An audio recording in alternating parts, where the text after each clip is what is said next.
Regularly get into difficulties in love because we refuse to accept how much reassurance and stroking we need from the person we love. We imagine we're grown up. We don't want to countenance how fragile and easily wounded we might be. We don't want to see the always susceptible and sensitive child beneath the impressive adult. And so, in the face of so-called small things that have undeniably hurt us, a missing warm comment here, a lack of touch there, we go numb instead. We silently and swiftly pull up the drawbridge. We unconsciously prepare to recriminate. We tell ourselves that we have a lot of work to do and should spend more time by ourselves. The last thing we can acknowledge is that we might be sad, confused, and secretly furious. It would help a lot if we could recognize with grace that when it comes to relationships, we are all without a skin. We feel everything, whether we choose to register the fact or not. We're alive to every nuance in our partner's behavior towards us.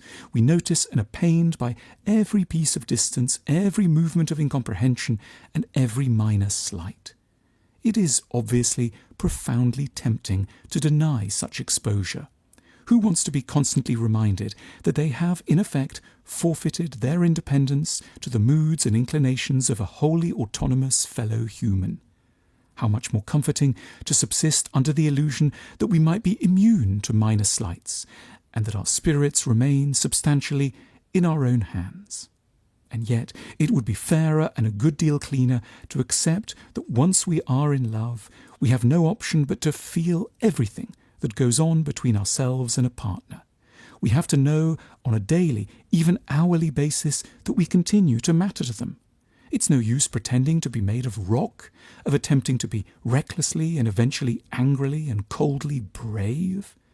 We need to put in place measures to preserve love in the face of our ongoing vulnerability. We need regularly to check in with one another and ask, "Have I hurt you?" And then as regularly say, "I do still love you."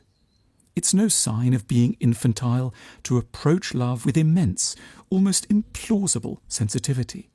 It is a sign that we have at last accepted what a grown-up is and needs.